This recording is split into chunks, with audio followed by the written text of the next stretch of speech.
انگیز طور پر اس ترقی یافتہ انسان کے اندر اضطراب حد سے زیادہ بڑھ چکا ہے۔ معنویت کے بغیر زندگی گزر رہی ہے۔ خوف، تنہائی اور سب سے بڑھ کر شناختی بحران بڑھتا جا رہا ہے۔ انسان نے کائنات کی وسعتیں تو ناپ لیں، لیکن اپنے باطن کی گہرائیوں سے ناواقف ہو گیا۔ یہ جدید انسان اپنی گم شدہ پہچان کیسے کر سکتا ہے؟ اسلام اس مسئلے کو حل کرتا ہے، کیونکہ دین اسلام یہ کہتا ہے کہ یہ نفسیاتی اور سائیکولوجیکل پرابلم نہیں، اور نہ ہی یہ سماجی مسئلہ ہے، بلکہ یہ روحانی اور وجودی بحران ہے۔ قرآن و سنت سے تعلق کو ختم ہونے کی وجہ سے انسان اپنی شناخت بھول بیٹھا۔ آج ہم بات کریں گے کہ جدید انسان اپنی گم شدہ پہچان کیسے حاصل کر سکتا ہے۔ سب سے پہلے ہماری شناخت کیا ہے؟ انسان کی اصل پہچان یہ ہے، وہ سمجھے کہ میں اپنے اللہ کا بندہ ہوں۔ عبدیت، وما خلقت الجن والانس الا لیعبدون، سورہ زاریات آیت نمبر 56۔ انسان کی بنیادی شناخت کیا ہے کہ وہ کس کا بندہ ہے جی؟ اللہ کا۔ جب انسان اپنی عبدیت بھول جاتا ہے تو وہ اپنی اصل پہچان بھی بھول جاتا ہے۔ جدید انسان چونکہ اس وقت اپنی خود مختاری اور آزادی کو سب کچھ سمجھتا ہے، تو جس کے ذہن میں یہ ہے کہ میں اللہ کا بندہ ہوں، تو پھر وہ اپنے رب کی بندگی میں بھی آگے بڑھے گا۔ تو گم شدہ جو انسان کی پہچان ہے، اس میں پہلی پہچان ہم نے یہ حاصل کرنی ہے کہ ہم سب اللہ کے بندے ہیں، عبدیت۔ نمبر 2، جب ہم اللہ کے بندے ہیں، اس نے ہمیں دنیا میں بھیجا ہے، تو کچھ ذمہ داریاں اور رسپانسبلٹیز بھی ہمارے کندھے پہ ڈالی ہیں۔ چونکہ اللہ تعالیٰ نے فرمایا فرشتوں سے، اے فرشتوں، انی جاعل فی الارض خلیفہ، میں اب زمین پہ اپنا نائب بنانے لگا ہوں۔ اللہ نے نائب نہ فرشتوں کو بنایا، نہ جنات کو بنایا، نہ کسی اور حیوان کو بنایا۔ اللہ نے اپنا نائب کس کو بنایا؟ انسان کو۔ جب انسان یہ سمجھتا ہے کہ میں اللہ کا خلیفہ ہوں، نائب ہوں، تو پھر جدید مادی فکر سے نکل کر انسان اپنی ذمہ داریوں کو بھی محسوس کرے گا کہ جس کا میں خلیفہ ہوں، جس کا میں نائب بنا کے دنیا میں بھیجا گیا، اس رب نے کچھ ذمہ داریاں میرے کندھے پہ ڈالی ہیں، پھر وہ ان ذمہ داری کو پوری کرنے میں لگ جاتا ہے۔ دوسری پہچان اس کی یہ ہے کہ وہ اللہ کا دنیا پہ کیا ہے جی؟ نائب۔ اللہ نے اپنا خلیفہ بنایا زمین پہ۔ تیسری چیز وہ ہے انسان کی جبلت اور فطرت۔ آج چونکہ ماڈرن سویلائزیشن ہے، لوگ مادی اور میٹیریلزم میں چلے گئے، جس نے انسان کی شناخت کو بھلا دیا۔ مادی دنیا کیا ہے؟ دولت، پیسہ، کار، کوٹھی، ان چیزوں کی طرف آئیں اور شناخت کو بھلا بیٹھے۔ ہمیں تیسری چیز یہ پیدا کرنی ہے، اللہ تعالیٰ نے انسان کو ایک فطرت پہ پیدا کیا، فطرت اللہ التی فطر الناس علیہا، جس پہ اللہ نے انسان کو پیدا کیا۔ وہ اپنی اس فطرت اور اس نیچر کی پہچان کرے کہ جس رب نے مجھے انسان بنایا اور فطرت کے تقاضوں کے مطابق ڈھالا، اس تقاضوں کو پورا کرنا یہ میری زندگی کی سب سے بڑی نشانی ہے۔ آج کامیابی کا معیار یہ سمجھا جاتا ہے کہ صرف دولت اور پیسہ۔ سوشل میڈیا پہ نوجوان بیٹھے ہیں، وہ کہتے ہیں اگر ہم اتنا پڑھیں، میڈیکل کی ڈگری لیں، پھر جا کے ہماری کوئی 1-1.5 لاکھ تنخواہ لگے گی۔ تو ہم سوشل میڈیا پہ بیٹھ کے ٹک ٹاک کے ذریعے 3-3 لاکھ کما رہے ہیں، ہمیں ڈاکٹر بننے کی کیا ضرورت؟ وہ مادی لوازمات کو اپنا حقیقی مقصد سمجھنے لگے، حالانکہ اللہ تعالیٰ نے اس کو قرآن پاک میں بڑی تفصیل سے ذکر کیا اور فرمایا الہاکم التکاثر، مال کی کثرت کو طلب کرنے نے تمہیں اللہ سے غافل کر دیا۔ اسلام کہتا ہے دولت اور مال کی طرف توجہ ہی نہیں کرنی، چونکہ رزق رب نے تمہارا لکھا ہے، تم نے صرف کوشش کرنی ہے، اپنے کام پہ جانا ہے، دکان لگانی ہے، یہ تمہارا کام ہے، رزق اللہ فرماتے ہیں ہم تمہیں عطا فرما دیں گے۔ وہ دریا اور سمندر کے نیچے بھی جو نابینا کیڑے ہیں ان تک بھی کسی نہ کسی ذریعے سے رزق پہنچا دیتا ہے، اور تو انسان ہے، تجھے اللہ نے رزق ضرور عطا کرنا ہے۔ لہذا مادیت کے اندر جب انسان جاتا ہے تو پھر وہ ان چیزوں کی طرف بڑھنے کی کوشش کرتا ہے کہ دولت کا حصول ہو۔ اسی لیے حضور صلی اللہ تعالی علیہ وسلم نے جس معاشرے میں اسلام کی بنیاد رکھی وہاں انسان کو اپنی شناخت نہیں تھی۔ آپ نے ایک متوازن شخصیت کی تعمیر کرتے ہوئے صحابہ کرام کے دل میں سب سے پہلے ان کے عمل کی جواب دہی کا تصور پیدا کیا کہ تم نے جو کرنا ہے نا اس کے سامنے جواب دینے جانا ہے۔ یہ تصور انسان کو گناہ سے بچاتا ہے۔ عبادت کا تصور، اخلاق، عدل اور رحم کا تصور پیش کر دیا، جس سے کیا ہوا، معاشرہ بہتری کی طرف آنے لگا۔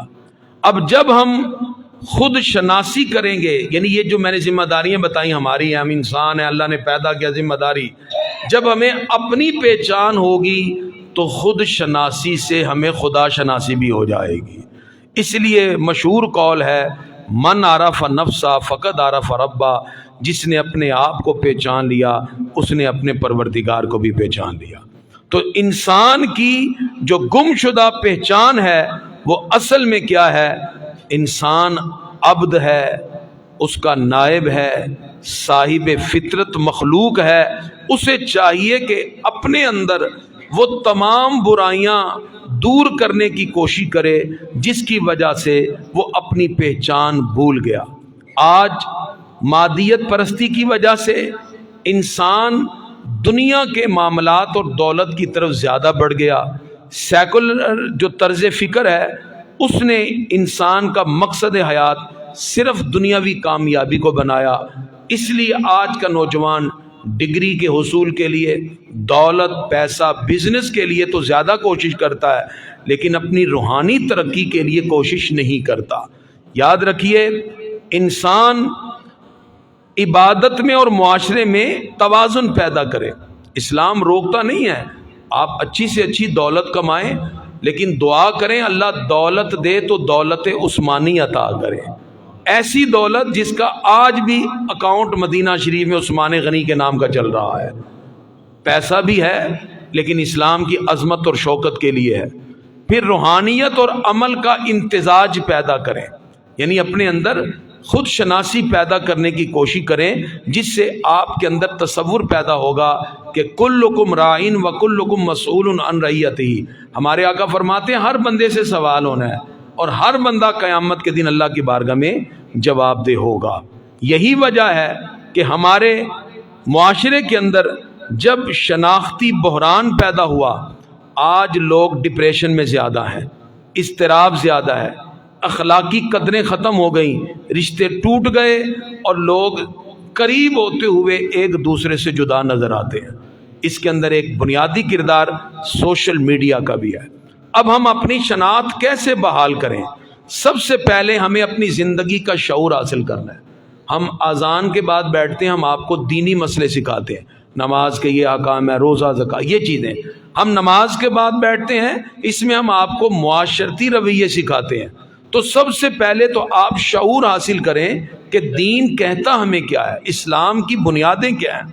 دوسرا، عبادت کے نظام کو مضبوط کریں۔ جیسے ہم کولیکٹیولی روزہ رکھ رہے ہیں، کولیکٹیولی ابھی ہم نے نماز پڑھی، کولیکٹیولی ہم عبادت کی طرف آگے بڑھیں۔ تیسری چیز ہے تزکیہ نفس، اپنے باطن کو پاک کریں۔ ہم نے وضو کیا، ہم نے طہارت حاصل کی، یہ ہے ظاہری پاکیزگی۔ دوسری چیز ہے باطن کی پاکیزگی، اور اللہ تعالیٰ ہماری صورتوں کو نہیں دیکھتا، وہ ہمارے دل کو دیکھتا ہے۔ دل میں کسی کی نفرت نہ ہو، دل میں کسی کے لیے بغض نہ ہو، دل میں کسی کے لیے حسد نہ ہو، دل میں کسی کے بارے میں کوئی بھی منفی رجحان نہ ہو۔ اسے صوفیہ تزکیہ نفس کہتے ہیں۔ جب آپ کا دل پاک ہو جائے گا، اللہ کا نور بھی آپ کے دل میں آنے لگ جائے گا، کیونکہ برتن پاک ہو تو نور آتا ہے نا۔ اور پھر اس کے بعد کسی نہ کسی دینی محفل میں ضرور حاضر ہوں. جیسے ہمارے ہاں روزانہ یہ محفل سجدی ہے، رمضان میں تو کم از کم بیٹھیں. کوئی ایک بات بھی آپ کے ذہن میں بیٹھ گئی تو انسان کامیابی کی طرف بڑھ جائے گا. ہماری آج کی پوری گفتگو کا خلاصہ کیا ہے؟ جدید انسان کی گم شدہ پہچان کی اصل وجہ اپنے رب سے دوری ہے. ہم جتنا رب سے دور ہو گئے، مثلا میں کلاس میں پڑھا رہا تھا، مجھے اسٹوڈنٹ نے سوال کیا کیا اللہ واقعی موجود ہے، کیا صرف ایک ڈر ہی ہے؟ یعنی تصور ہی ختم ہوا. پھر میں نے اس پہ لیکچر ڈیلیور کیا. ان کو پھر سمجھ آیا کہ ہاں، کیونکہ ہمارے آقا جب معراج سے آئے تو پوچھا گیا وَإِذَا سَأَلَكَ عِبَادِي عَنِّي فَإِنِّي قَرِيبٌ، محبوب یہ رب کدھر ہے؟ اللہ کے محبوب فرماتے ہیں میں اس رب کو دیکھ آیا، جس نے رب کو دیکھنا ہو وہ مجھے دیکھ لے، میں اس کی تشبیہ ہوں.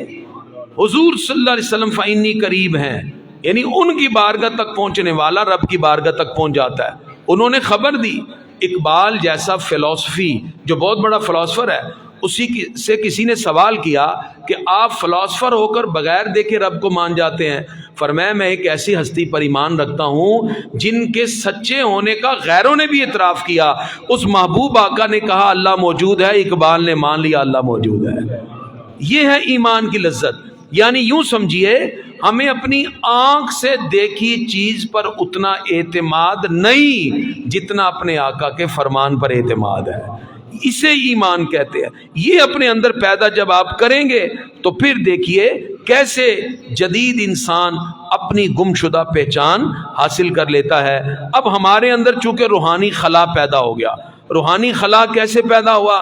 ہم نے دنیا کے معاملات کو تو سیکھا، اپنے رب تک پہنچنے کے لیے کبھی نہیں سیکھا. مجھے لوگ آ کے سوال کرتے ہیں کریمی صاحب نماز کا طریقہ بتا دیں، روزے کا، غسل کا. کوئی کہتا ہے جی پریشانی ہے، رزق میں کمی ہے. کسی نے مجھے آج تک یہ سوال نہیں کیا کریمی صاحب مجھے اللہ تک پہنچنے کا طریقہ بتا دیں. میں اپنے رب سے ملاقات کرنا چاہتا ہوں، اپنے رب سے باتیں کرنا چاہتا ہوں. یہ بھی تو کبھی سوال کرے نا. پھر ہم بتائیں کہ اللہ کی بارگاہ تک پہنچنے کا طریقہ کیا ہے، اس سے باتیں کرنے کا انداز کیا ہے، اس کا قرب حاصل کیسے کیا جاتا ہے. پھر جب اس کی محبتیں دل میں ہوں گی، رب کعبہ کی قسم آپ کی نماز میں وہ لذت پیدا ہوگی کہ آپ تراویح کے بعد سر سجدے میں رکھیں گے اور فجر کی اذانیں ہوں گی تو کہیں گے یا اللہ اتنی چھوٹی رات میرے سجدے کی لذت تو ابھی ختم ہی نہیں ہوئی. چونکہ پھر آپ اس رب کی عبادت کرتے ہوئے اس کے لیے جھکے ہوئے ہیں. جب اس کے لیے جھکتے ہیں تو پھر وہ آپ کو نماز میں وہ مٹھاس عطا فرماتا ہے. لیکن یہ چیز پیدا ہوتی ہے بندگی سے، اخلاق سے، ذمہ داری سے اور اطاعت الہی اور ضبط نفس سے. رمضان اسی مقصد کے لیے ہے. آئیے ہم ذرا بے مقصد زندگی سے با مقصد زندگی کی طرف آئیں. ہم اخلاقی برہان سے اخلاقیات کی طرف آئیں، خاندانی انتشار سے اجتماعیت کی طرف آئیں.